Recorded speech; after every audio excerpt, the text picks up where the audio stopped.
Been a while, hasn't it? I'm back, bitches!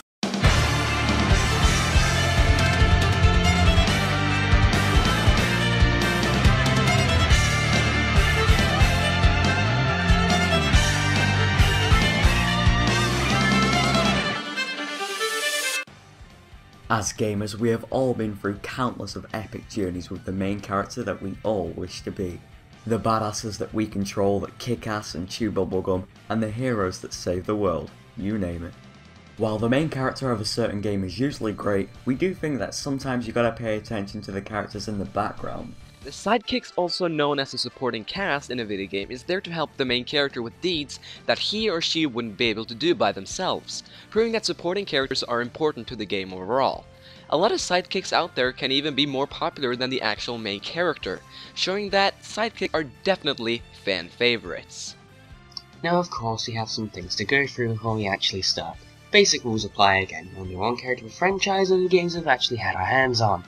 We'll also include RPG companions in this, unlike many other types of lists, to make an even bigger list of franchises.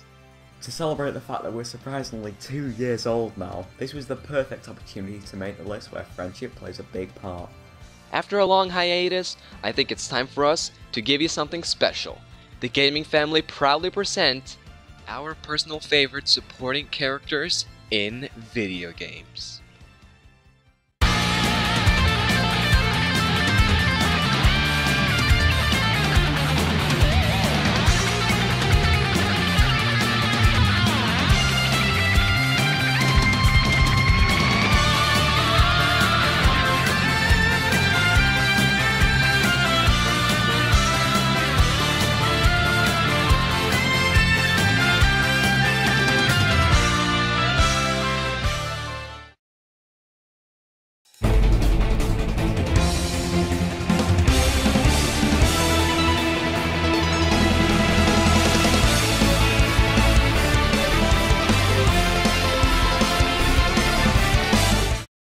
So, to start off this list, let's talk about Disgaea, because why not?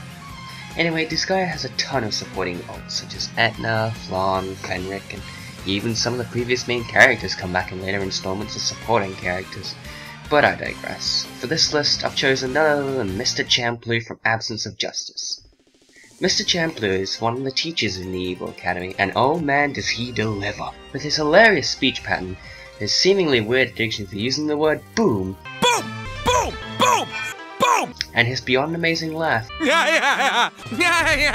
he's easily one of the more funnier characters of the cast, at least in my opinion. His personality is... well, I'm not exactly sure how to put it. He uses a lot of cooking metaphors in the sentences. Okay, his personality isn't the easiest thing in the world to describe, so just watch a bit of him for yourself. To harness the taste of food, you must understand the ingredient's mind. Therefore, I had to become one. Fire Chaos Style, Kitchen Fist Master, Evil Academy, Home Economics Teacher! I appear by the name of Champloo. That proves your heart was unable to come into contact with the ingredient. You are now free of your bonds. You shall escape like smooth jelly noodles that slip down your throat. It's also said that he doesn't even have a teaching license, he's just there for the fun of teaching and cooking. I think this character gets Stelios' approval. Don't underestimate cooking, kid. As for battle, he's easily a decent member. He mainly focuses on fire-based skills and has a proficiency using swords, fists and spears, which makes him a useful asset for battle. Since I always have a habit of mentioning this, his voice actor is one Christopher Corey Smith, who's also provided the voice of Khitan in Gurren Lagann. I ain't saying no showy crap like later buddy or something lame like that. I'll be seeing you soon, you bozos! And Lord Yoshiaki! And let me tell you something. You should consider yourself lucky for finding me in such a good mood. overall, Mr. Champloo may be last place in this list, not that I'm against that in any way, but in my opinion, his brilliant, bizarre personality and traits make him a lovable character in my book. BOOM!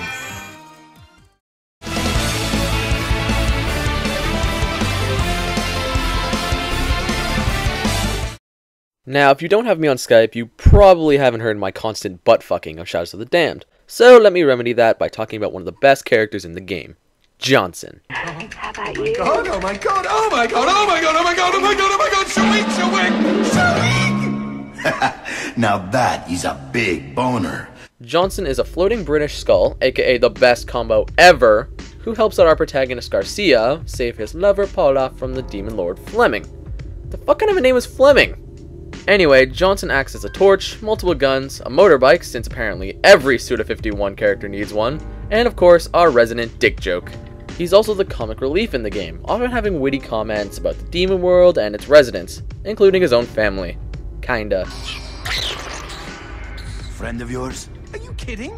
William is my aunt's first husband's adopted son from the Ukraine. Then you are practically brothers. Considering that without Johnson, Garcia would have been lost, weaponless, and essentially fucked in the demon world, having him around was a huge help, thus giving him a spot on this list. Also, did I mention he can rap? What's our life? Demon keeps dreaming of a demon town. Motherfucker, bitch, fuck, shit went down. Fleming's got an itch, scratch it with a bitch. Demon keeps dreaming of a demon town.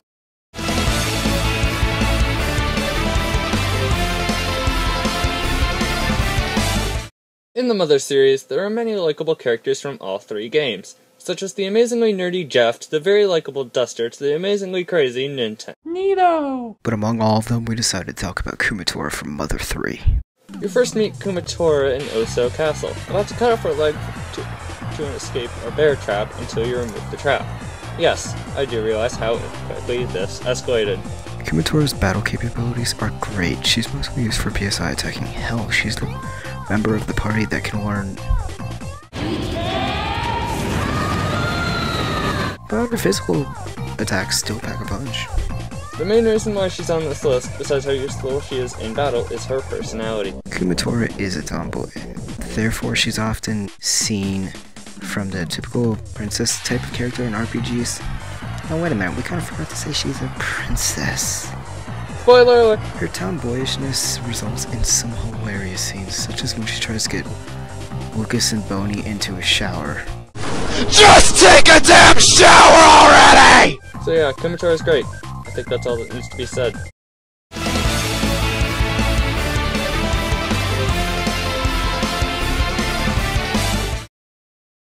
Warning. This segment will be spoiler heavy. If you have any plans to play Gears of War, please skip ahead now. Microsoft seems to be pretty heated among the Countdown community, as well as shooters. So you can only imagine what category Gears of War falls in. The Gears of War series actually has a pretty good story, with interesting characters that are well developed. In this countdown, I will be focusing on Dom. Who looks a bit like Hagrid. Dom is your companion throughout the 3 games. He supports you through almost every scenario, reviving you, aiding you. Get out of there! Jump! He really grows on you as a loyal ally. Now I refer you to Dom's motivation. His motivation for war isn't to kill for fun. He's out for his wife Maria, who was kidnapped by the opposing team, the Locusts. In the second game, he finds Maria, but breaks after he sees what happens to her, what the Locusts have done to her. Before the war, he was a family man, with his kids already gone, and now his wife. It's shown he's let himself go in the 3rd game. Speaking of that game, the game leads to one of the most famous moments in recent years. Just watch.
This shows how good of a character Dom was. defying the stereotype that most shooter characters have been labelled with. One that will always be there for the main character, even if it kills them. Due to my writer's block, I can't actually think of a good end joke, so enjoy this random light-hearted scene instead. Who wants toast? I like them crispy.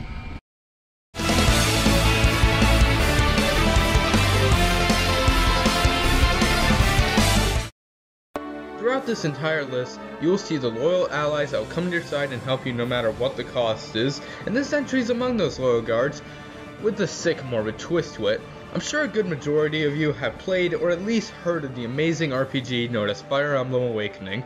In this game there are about 50 different obtainable characters, each with their own fleshed out personalities and battle capabilities. All of them are great in their own ways, but for this list I have to go with the best, the funniest, one of the most powerful, and overall my favorite character in the game, Henry. Henry is definitely an interesting character. He's a dark mage that is quite possibly the most sadistic, most carefree, and most messed up out of all the party members. As a kid, Henry had a huge love for war. So much so that it made his parents worry about him and sent him to an elite magic school. This resulted in him not only becoming by far the best magic user in the game, but also resulted in him always smiling, have a complete lack of emotion that isn't happiness, and pain barely affecting him at all. Hell, you recruit this guy by him going up to you in an army of crows, telling a joke, and joining your army to beat Risen because he loves it so much. In combat, Henry is a deadly foe. Not only does his magic do crazy amounts of damage, but he is quite bulky, taking hits like they were nothing, abilities that make him do criticals pretty much every turn he's out, and when allied with someone, especially if he gets married to said person, the enemy stands little to no chance against him, and he relishes every bloody second of it. As a character, Henry is probably the most interesting out of the bunch. He is sadistic, sure, but he's a surprisingly caring character. He loves animals, he's incredibly loyal to the army, he becomes friends with most of the units easily, and if you get him married to someone, he becomes a surprisingly good father. Hell, I'd even say he's the best father in the game. So overall, Henry is a great unit. With his deadly magic, sadistic yet caring personality, and many more great traits, Henry is one hell of a mage. Just look out if you're ever fighting him. It could be deadly.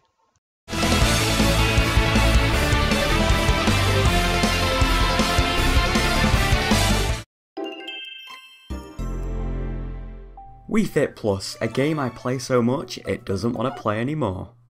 Although the fad has long since died down, what used to keep people coming back to this game every single day? What motivated them? Was it the high score beating fitness minigame's raw addictiveness?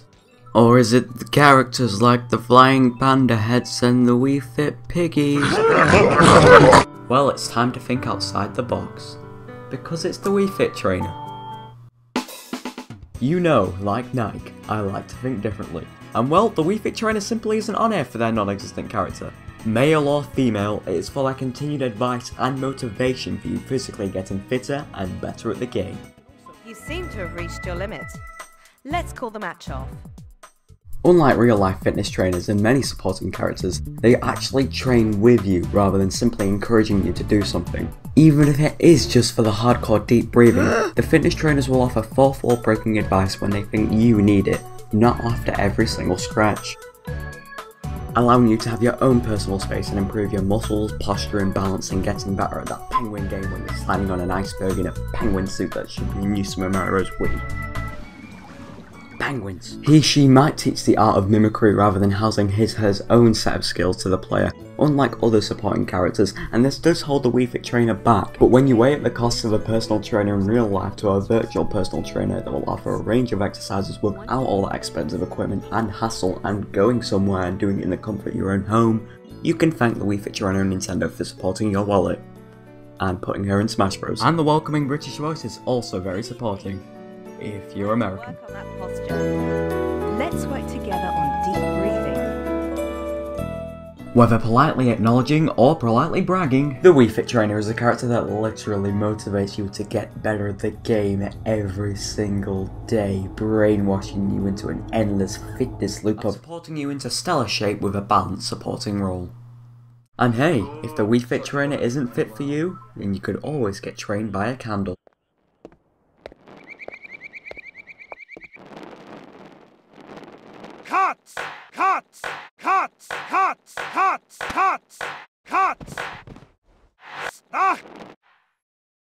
This ends our session.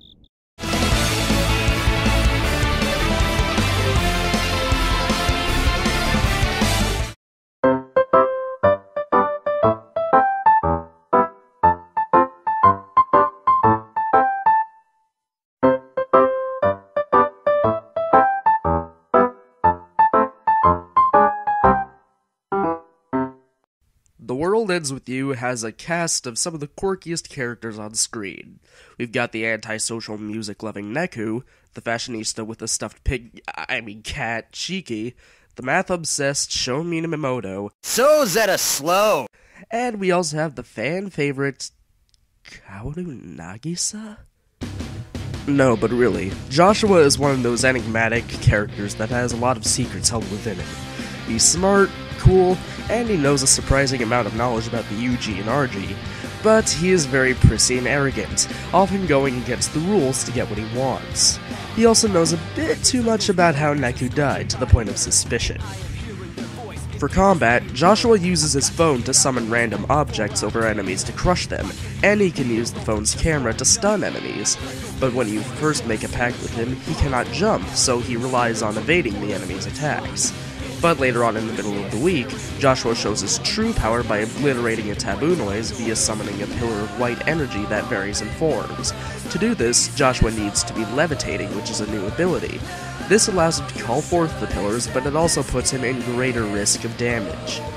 The pillars are in three forms: the basic small pillar, the medium pillar with cherub angel things surrounding it, and the fan named Jesus Beam, which covers both sides of the screen and demolishes enemies. You need to use a certain amount of combo panels to activate these beams. You need 6 consecutive panels to activate the Jesus Beam, for example.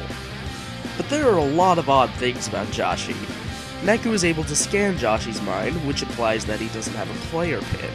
And he also drags Neko along on a quest to find the Shibuya River, and Jack Shibuya in the process. Joshi is also suspiciously buddy-buddy with Mr. Hanekoma, who helps him with his quest. But the weirdest thing of all is that he knows a bit too much about how Neko actually died. But if we talked about that too much, that would be spoilers. And I don't like spoilers. All in all, Joshua is a conniving, stealthy, and secretive bastard who will do anything to get his way. But hey, that's why we love him. And ship it with Neko and various doujinshis.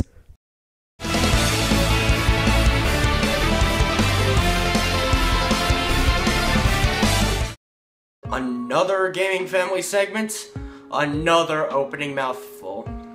I'm gonna try to keep this one quick though. I'm gonna need the script for this one. Here we go. Make your comeback from PMOs. We have one of Nintendo's newest K9 companions, Isabelle. Nailed it. Now, in case you didn't catch that, and I'm sure you wouldn't anyway, the next companion on our list is one that the family has previously discussed. Ladies and gents, say hello again to... dude, that was your cue. I'm not gonna repeat that line again, Ty. Dude, I asked for your cameo powers, and you will deliver! No, I'm never saying that line ever again. Caden, I swear to God. No! I do not want to say that line again. I spent way longer than I should have writing this exchange. It was embarrassing for everybody that heard it, and I regret everything about it. You're not going to make me say it again, no matter how many times you beg. It's just you know how stupid it was I wanted everyone to hear your beautiful voice say that. Syllable of a word, and you know what? I'm not wasting my time here. I could be working on my own project instead. Fine. Isabelle! Thank you! Despite my friend's hilarious mispronunciation of Isabelle's name, I'm sure he's not beating himself up about this. He'll be fine. Now you may say that this placement is completely unjustified because, like I said, she was already on a list. See the reason why GLaDOS was kicked from females, but here's my rebuttal for that. That is hands down the dumbest thing I've ever heard. Anyways, Isabelle does her role of being a support really well. In mere seconds after you set foot into your new town, a load of confused townsfolk worship you as their one and only mayor. So what happens after? You come to Isabelle and she does everything she can to help you customize your town to make everyone else happy. You know, like a good secretary. As soon as you entitle your position as mayor, Isabelle is there to help you perform mayorly tasks. I think that's an adverb, such as helping you fund stuff for your town and even setting your town's varying ordinances. You want to add an extra bridge to your town to allow easier access? She's your girl. You want to construct your town Pokemon X and Y style by having a bunch of things to sit on? She's your girl. You want to have your town be either eco-friendly or open all shops until later? She's your girl. You want to make this town into a province of rigorous slave labor, having all the townsfolk giving you all their precious belongings at the return of breadcrumbs, only to quickly run out of your supplies so these townsfolk will die of starvation in hours, leaving their carcasses dried up on the streets for the vultures to pick up. Well, I mean, if the ESRB thing never took off. On top of being a loyal asset to your efforts, she also has a very lovable personality. Sure, she's very clumsy and absent-minded, but that, added with her respect for others, her devotion to make your town a better place to live, and her hardworking attitude adds buckets of charm for this game. She even blushes sometimes at the thought of your character and her working together. Take that for what you will. I don't judge. I may give weird looks, but I don't judge. Now, even though she doesn't directly help you out at times, which is why she isn't really any higher, she's still respectful and hardworking enough to merit the spot of number 12. Or wherever this ends up on the list, because some of us are just too lazy to get our segments done. Hey, I'm not guilty of this either.